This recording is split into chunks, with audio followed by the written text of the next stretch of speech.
Assalamualaikum warahmatullahi wabarakatuh. Alhamdulillahirabbil alamin. Wassalatu wassalamu ala nabiyyina Muhammad wa ala alihi wa sahbihi wa sunnati ajmain. Alhamdulillah, saudara-saudara sekalian, di tengah Ramadan 1441 Hijriah ini kita menyadari ada sebuah nilai-nilai perbedaan dari Ramadan sebelumnya. Oleh karena itulah kemudian kita mencoba menyimak satu kajian tentang persoalan kemanusiaan. Muhammadiyah memang didirikan sebagai sebuah gerakan kemanusiaan. Agama yang diyakini oleh Kiai Dahlan dan kemudian kita pelajari, kita amalkan adalah agama yang ditujukan untuk manusia. Inilah sebuah hal yang harus kita sadari bersama. Ketika Allah berfirman, "A'udzubillahi minasyaitonirrajim. Fa'aqim wajhaka lid-dini hanifa fitratal lati fataran sa'alaiha la tabdila li khalqillah." Potongan ayat ini menjelaskan tentang pemahaman agama ketika Allah memerintahkan fa'aqim wajhaka lid-dini hanifa, maka hadapkanlah wajahmu kepada agama yang hanif, yang lurus. Kemudian setelah kemudian dijelaskan mahu agama, apa itu agama? Agama itu adalah fitratal lati fataran sa'alaiha, adalah fitrah Allah yang diciptakan untuk manusia, sesuai dengan manusia. Keyakinan agama adalah sesuatu yang sesuai dengan manusia. Inilah yang kemudian meresap dalam diri Kiai Dahlan dan kemudian dikonsepkan oleh para murid-muridnya sehingga Muhammadiyah bercirikan gerakan kemanusiaan. Sejak awal Muhammadiyah dikenal dengan santunan kepada anak yatim dan kemudian mendirikan amal-amal usaha yang langsung dirasakan manfaatnya oleh masyarakat kebanyakan. Sekarang Muhammadiyah telah memasuki masa yang kedua. Maksud saya telah memasuki abad yang kedua. Apakah kemudian pemahaman kemanusiaan Kiai Dahlan sudah ketinggalan zaman? Ataukah perlu kemudian kita secara nyata melihat bagaimana Muhammadiyah mestinya berbuat dalam soal kemanusiaan ini? Dunia sudah berubah, adalah sebuah keniscayaan yang kemudian kita bisa lihat. Karena kemudian ternyata ada hal yang sama. Sejak manusia turun ke bumi sampai sekarang ini, itu kemudian persoalan kemanusiaan yang kita hadapi ada hal yang sama. Adalah kemudian kita masih melihat bagaimana manusia yang seharusnya menciptakan kesejahteraan dan perdamaian di muka bumi ini saling menumpahkan darah. Ini sebuah hal yang disyaratkan oleh Allah melalui dialog oleh para malaikat. Dalam surat Al-Baqarah ayat 30, ketika Allah berfirman, "A'udzubillahi minasyaitonirrajim. Wa idz qala rabbuka lil malaikati inni ja'ilun fil ardi khalifah. Qalu ataj'alu fiha man yufsidu fiha wa yasfiku dima wa nahnu nusabbihu bihamdika wa nuqaddisu lak. Qala inni a'lamu ma la ta'lamun." Malaikat sebagai makhluk yang sangat dekat dengan Allah dibuat sebuah dialog yang menjadi menarik. Ketika Allah mengatakan, ingatlah ketika Tuhan berfirman pada para malaikat, sesungguhnya aku tidak menjadikan seorang khalifah di muka bumi.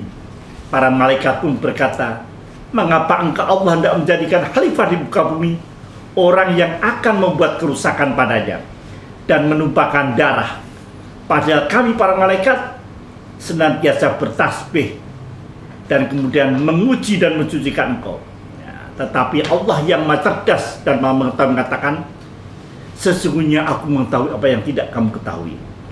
Ayat ini meskipun secara tidak langsung menceritakan fungsi manusia, tetapi dari bantahan malaikat, bantahan dalam tanda kutip, bisa ditarik pelajaran bahwa fungsi manusia sebagai khalifah adalah bertolak belakang dengan kekhawatiran malaikat. Jadi fungsi manusia sebagai khalifah adalah menjaga bumi agar tidak rusak dan menjaga perdamaian. Tapi kita lihat juga terjadi pertumpahan darah yang terus-menerus terjadi, bisa kita lihat dari waktu ke waktu.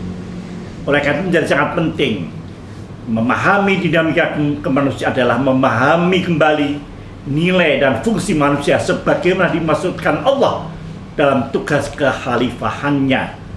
Allah menganugerahkan pada manusia ilmu Dan inilah kelebihan manusia dibanding malaikat. Kita lanjut ke ayat tadi.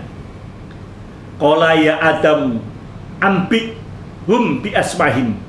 Falamma ambahum bi asmahim qala alam aqul lakum ini a'lamu ghaibas samawati wal ard wa'lamu ma tubduna ma wa ma kuntum taktumun. Allah berfirman, "Hai Adam, beritahukanlah kepada mereka nama-nama benda ini." Maka setelah diberitahukannya kepada mereka nama-nama benda itu, Allah berfirman, "Bukankah sudah kukatakan padamu bahwa sesungguhnya aku mengetahui rahasia langit dan bumi dan mengetahui apa yang kamu lahirkan dan apa yang kamu sembunyikan." Dalam Al-Baqarah ayat 33. Demikianlah Allah SWT telah memberikan bekal kepada Adam alaihissalam sebagai manusia pertama yang bertugas menjadi khalifah, mengelola, menata dunia seisinya. Tidak hanya itu, bahkan Allah memberikan keistimewaan yang lain. Kita lihat dalam surat Al-Isra.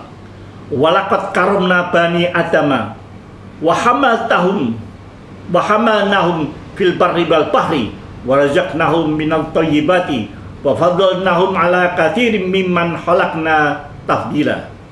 Dan sesungguhnya telah kami muliakan anak Adam. Kami angkut mereka di daratan dan di lautan. Kami beri mereka rizki dari yang baik-baik dan kami lebihkan mereka dengan kelebihan yang sempurna atas kebanyakan makhluk yang telah kami ciptakan. Ayat ini begitu luar biasa yang Allah mengistimewakan manusia. Karena memang Allah menugasi manusia untuk menjadi khalifah di muka bumi. Inilah yang nampaknya perlu kita uraikan lagi kalau kemudian kita ingat keresahan para malaikat, istilah saya, sehingga matur pada Allah, nanti manusia hanya berbuat kerusakan, saling menumpahkan darah. Isyarat dari malaikat ternyata juga terbukti. Ya, inilah yang sedang kita melawan pada diri kita sendiri, menempatkan fungsi manusia untuk meletakkan dirinya sebagai khalifah, bukan orang yang menumpahkan darah. Untuk menjaga agar kehidupan manusia senantiasa pada jalan Allah, sejak awal Allah telah menurunkan Rasul dan Nabi yang selalu mengingatkan manusia tentang tugas pokok pengabdiannya kepada Allah Subhanahu wa taala di muka bumi ini. Sejak Nabi Adam alaihissalam hingga Rasulullah Muhammad SAW, Allah senantiasa memberikan panduan dalam bentuk basyira wa nadhira, Al-Quran. Melalui dari nabi, para nabi berikutnya, petunjuk senantiasa menjaga, menjadi panduan, menjadi guidance manusia agar senantiasa pada jalan Allah. Seiring perkembangan budaya manusia sebagai khalifah di muka bumi, manusia mempertahankan kehidupannya dengan berbagai cara yang cerdas dan kreatif agar bisa hidup layak di muka bumi. Secara bertahap perkembangan budaya manusia dengan ilmu pengetahuannya telah memberikan banyak kemudahan manusia untuk melaksanakan kehidupannya. Pada awal budaya manusia, Adam alaihissalam menggunakan daun-daun untuk menutupi aurat. Kemudian dengan proses kreatif, manusia mulai mengenal penggunaan kapas sebagai serat kain, serta pemanfaatan logam seperti kita lihat pada kisah-kisah Nabi terdahulu. Pada proses kreatif ini manusia mendapat kebebasan untuk mengeksploitasi kemampuannya, sehingga bisa dilihat secara peradaban manusia yang tumbuh dengan luar biasa. Sebagaimana firman Allah Subhanahu wa taala bahwa manusia yang salihun akan mampu menguasai dunia. Pengertian salih ini hendaknya kita perluas. Walaqad katabna fi zaburi min ba'di adzikr annal arda yarithuha ibadiyas salihun. Allah berfirman, dan juga telah kami tulis dalam Zabur, sudah kami tulis dalam Lauh Mahfuz, Adzikr, bahwasanya bumi ini akan diwarisi oleh hamba-hambaku yang soleh, ubadiyun solihun. Ini termaktub di dalam surat Al-Anbiya 105. Ya. Penggunaan kata solih inilah yang mestinya kemudian memahamkan pada kita tentang manusia. Ubadiyun solihun, manusia hamba Allah yang soleh, mempunyai mana yang spesifik. Oleh karena itu manusia perlu terus-menerus berbuat saleh agar bisa menjadi penguasa dunia. Inilah kemudian nilai manusia yang sebenarnya sebagai khalifah yang mempusakai dunia ini, ubadiyus salihun. Pada sisi yang lain, Allah Subhanahu wa taala juga memberikan janji pada para manusia yang akan mendapatkan kehidupan akhirat yang penuh kenikmatan, surga. Oleh itu terkadang pada sebagian orang kemudian memunculkan sikap dikotomi urusan dunia dan atau urusan akhirat. Pada satu kelompok lebih mementingkan urusan dunia dan pada kelompok lain lebih mementingkan urusan akhirat. Muhammadiyah melalui pemikiran Kiai Dahlan dan para muridnya yang terus digulingkan ya, sejak abad pertama sampai kita memasuki abad kedua perlu terus-menerus kita coba olah dengan sebaik-baiknya. Manusia itu hidupnya di dunia, maka penyeimbangan, bukan sekedar keseimbangan, tapi penyeimbangan kehidupan dunia dan akhirat adalah tuntunan agama. Karena memang kehidupan akhirat yang baik akan sangat tergantung dengan keadaan manusia ketika hidup di dunia. Karena Allah SWT telah menjelaskan manusia dijadikan sebagai khalifah di muka bumi, maka manusia harus bisa mengelola dunia dengan sebaik-baiknya. Saudara-saudara sekalian, sebagai kader-kader Muhammadiyah hendaknya memahami secara persis pemikiran Kiai Dahlan ini yang sudah kita konsep dalam bentuk naskah yang baik dan akan kemudian kita amalkan dengan sebaik-baiknya. Kita lihat ketika manusia berkiprah di muka bumi dengan proses cerdas dan kreatifnya, maka kemudian kita lihat Islam secara jelas menjelaskan dirinya sebagai rahmatan lil alamin. Sebagai disebut dalam Quran surat Al-Anbiya 107, "Wa ma arsalnaka illa rahmatan lil alamin." Dan tiada kami mengutus kamu melainkan menjadi rahmat bagi semesta alam. Rahmat yang berarti belas kasih menuntut kepada setiap umat Islam. Sebagai pengikut Rasulullah SAW berbelas kasih melimpahkan nikmat pada alam semesta. Ada compassion gitu ya. Oleh karena itu menjadi penting manusia sebagai khalifah di muka bumi itu kemudian harus menjadi agen rahmatan lil alamin. Karena itulah umat Islam harus bisa membuat atau mendatangkan sifat kasih sayang yang mampu mewujudkan kesejahteraan, kedamaian bagi umat manusia, bahkan bagi alam semesta. Sejarah telah menunjukkan Islam yang memajukan peradaban, penemuan berbagai yang sangat bermanfaat bagi ilmu pengetahuan seperti ilmu kimia, matematika, geografi dan sebagainya.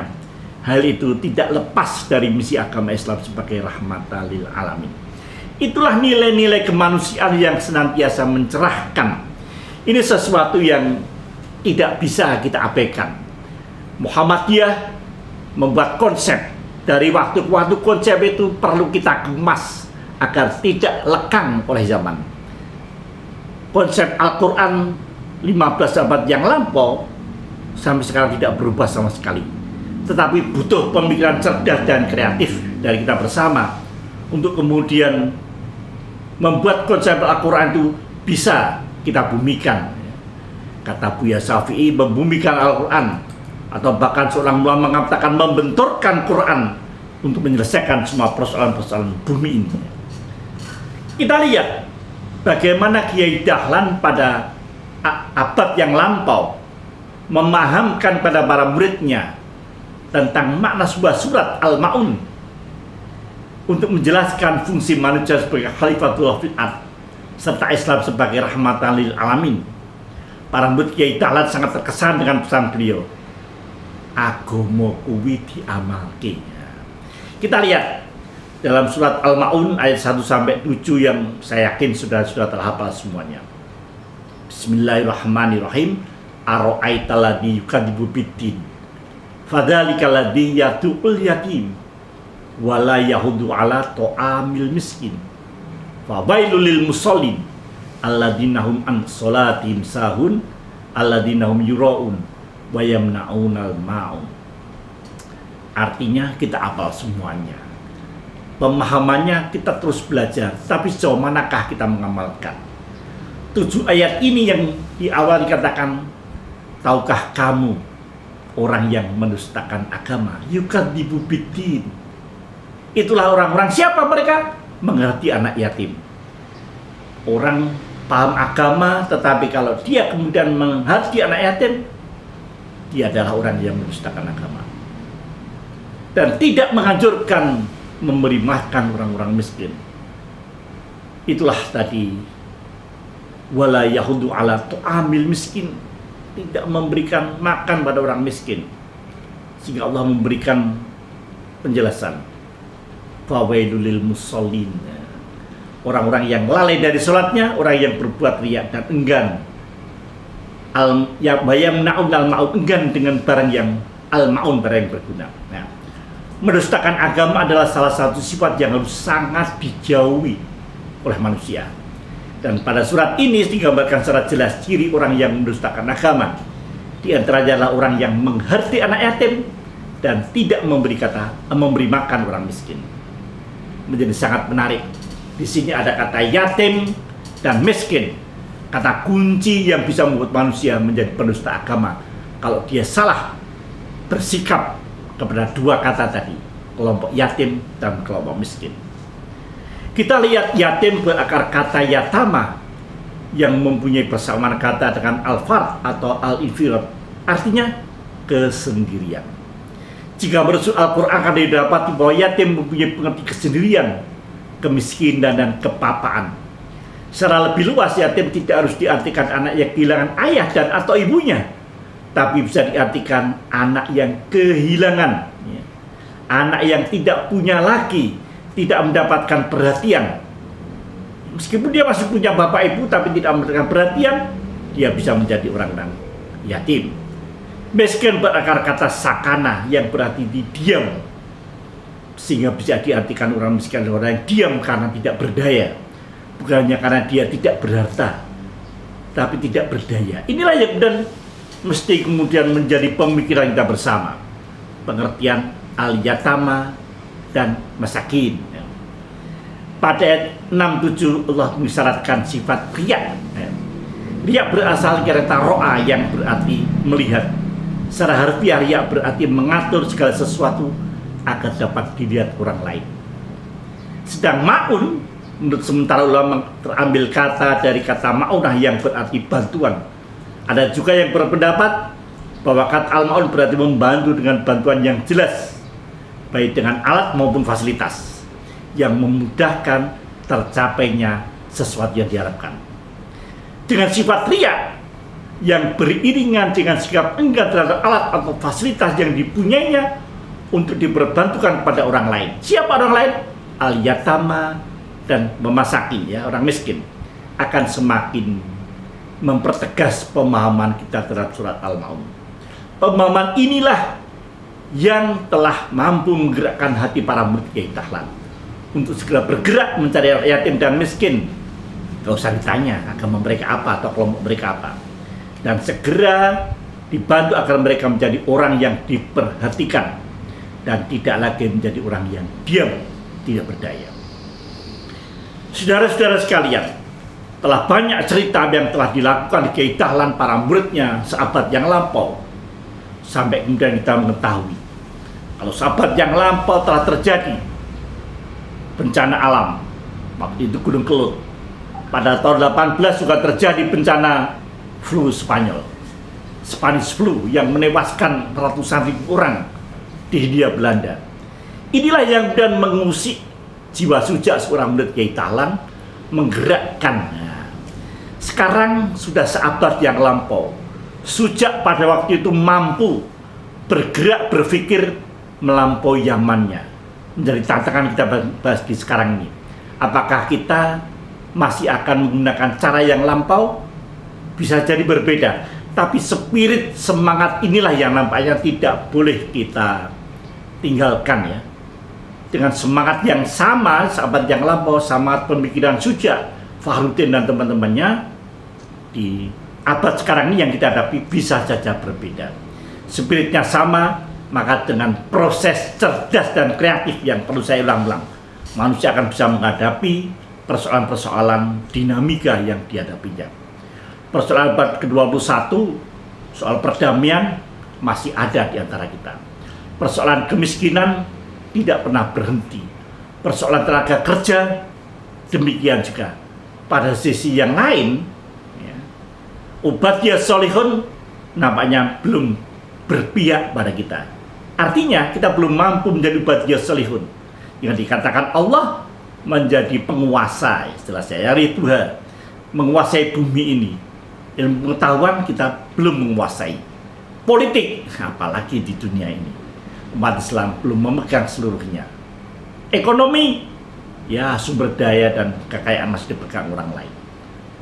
Ilmu pengetahuan demikian juga, seperti saya katakan tadi. Maka menjadi penting bagi kita bagaimana nilai-nilai kemanusiaan diajarkan oleh Islam atau sebut saja oleh Muhammadiyah mampu dengan proses cerdas dan kreatif kita coba menghadapi dunia sekarang ini pada problem-problem kemanusiaan secara lokal maupun secara global. Inilah tantangan kita bersama. Saya yakin saudara akan mampu merumuskan dengan lebih baik dan mengamalkan dengan lebih baik. Karena yang kita hadapi tidak kompleks ya, kompleksnya bisa jadi sangat berbeda. Saudara-saudara sekalian, kita ingat dalam abad 21 ini, apakah kemudian orang mengatakan proses industri 4.0 atau mau meloncat ke 5.0, tapi yang lebih penting spirit al-ma'rif. Jangan sampai kemudian orang-orang yang menguasai ilmu pengetahuan dalam revolusi industri 4.0 kemudian melakukan hal yang tanpa akhlak. Ini yang saya khawatirkan. Ilmu pengetahuan yang tidak diiringi spirit al-ma'un bisa saja berkembang menjadi liar. Dan menjadi penting Muhammadiyah dengan perkembangan organisasi yang telah dipengaruhi oleh dinamika pergerakan dan kebangsaan, kegiatan kemanusiaan selalu menjadi bagian dari setiap amal usaha di berbagai daerah. Pendirian berbagai panti asuhan, mau yatim, panti jompo, rumah miskin selalu mengiringi berdirinya sekolah atau amal usaha pendidikan. Meski harus diakui kegiatan amal sosial kemanusiaan dalam berbagai bentuknya masih kalah dengan amal usaha pendidikan, serta kegiatan kemanusiaan lebih bersifat internal. Butuh satu dorongan gebrakan yang sungguh-sungguh mengangkat persoalan kemanusiaan dilembagakan dalam program-program yang lebih besar dan lebih monumental. Kita punya LAYESMU, kita punya majelis MPM, pemberdayaan masyarakat. Lembaga-lembaga ini kerjasama dengan lembaga-lembaga yang lain, insya Allah akan mampu. Saudara-saudara kita sudah banyak dengan berbagai gelar dari ilmu pengetahuan, tapi nampaknya perlu ada kerjasama. Saya selalu mengatakan di Muhammadiyah ini kadang-kadang ada kurang koordinasi, kurang penataan, sehingga semuanya bekerja sektoral di masing-masing. Inilah justru saudara kalian mencoba menembus ketika dulu Muhammadiyah mengadakan berbagai majelis dan lembaga adalah upaya bersama-sama untuk menggerakkan Muhammadiyah. Saya khawatir sekarang ini ada yang majelis lembaga justru kemudian mengotak-otakkan. Nah inilah kemudian saudara-saudara di organisasi otonom, IMM, Pemuda Muhammadiyah, IPM maupun yang lain termasuk Nahdlatul Aisyah mencoba menerobos berbagai lini, menerobos berbagai dinding lembaga majelis bersama-sama dalam kegiatan kemanusiaan yang meluas dan lebih tertata sekaligus menjawab persoalan zaman ini. Saudara-saudara sekalian, berbagai kejadian bencana alam itu mengusik warga Muhammadiyah untuk berbuat. Contoh terakhir, belum lama ini kejadian longsor di Bogor. Belum selesai kita menyelesaikan persoalan tersebut, muncul persoalan COVID-19. Tapi alhamdulillah perjalanan paralel teman-teman di Bogor mampu menyelesaikan 94 huntara. Kemudian juga musolanya yang diberi nama Musola Ahmad Dahlan. Kemudian juga jaringan pipa air sepanjang 3.000 meter. Ini tentu usaha bareng-bareng, nggak mungkin kalau usaha-usaha sektoral saja. Dengan bareng-bareng semuanya selesai, kita sangat bersyukur. Menjadi penting kalau kemudian kita melihat kejadian itu memacu kita untuk bersama-sama menggerakkan Muhammadiyah dalam berbagai lininya. Kita mengetahui kerja kemanusiaan yang dilakukan Muhammadiyah yang mengutamakan menolong mereka yang membutuhkan bukannya tanpa kendala. Hal ini dikarenakan sebagian warga yang terbiasa kerja kemanusiaan secara internal dan memandang kerja kemanusiaan lintas agama sebagai sesuatu yang masih menjadi persoalan. Maka menjadi penting persoalan kemanusiaan, sekali lagi persoalan kemanusiaan. Manusia adalah hamba Allah. Memang manusia kadang beratribut macam-macam, Tetapi kalau kita sentuh nilai kemanusiaannya, maka kita akan mampu melakukan banyak hal. Saya pada kasus COVID-19 ini, ada satu pelajaran yang menarik. COVID-19 ini makhluk Allah, ya saya katakan, makhluk Allah. Tapi beri pelajaran bagaimana dia bergerak dari Wuhan, kalau kita dengar, mengenai masyarakat Cina di sana, kemudian beralih ke banyak negara. Di Amerika lebih dari 100.000 orang sudah tewas, di Eropa, masuk Asia, termasuk di negeri kita. Semua lapisan manusia bisa kena, mau yang Islam, non-Islam, mau yang kaya, yang miskin, semuanya bisa kena. Meskipun mungkin ada perbedaan kalau kita hitung secara statistik. Tapi COVID-19 ini objektif menurut pengertian saya. Semua yang punya kerentanan kena pasti, kan itu aja. Rentan, dia punya penyakit bawaan, dia yatim sehingga miskin, sehingga kemudian dirinya tidak sehat, maka akan mudah terkena. Oleh karena itulah pelajaran dari COVID-19 ini menjadi menarik kalau kita mampu mengonsepkan bahwasanya dalam berbuat kemanusiaan kita hendaknya lebih melihat secara nyata siapa yang kita hadapi.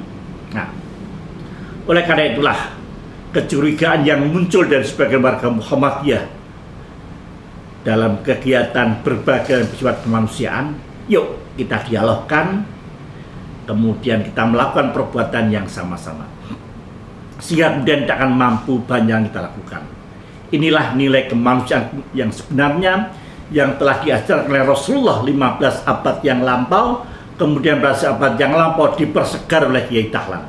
Maka tidak ada salahnya kalau seabad kemudian pada abad ini gerak kemanusiaan untuk menolong sesama tetap bersumber dari Al-Quran, bahwa manusia adalah khalifatul fil ard yang harus mengelola bumi dengan segala isinya, dengan segala aspeknya, dengan segala bentuk manusianya dengan sebaik-baiknya.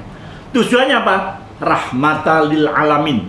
Islam harus bisa membawa rahmat bagi alam semesta, bagi orang Islam maupun non-Islam, bagi kulit hitam, kulit putih, sawo matang maupun apapun. Itu tugas kita bersama.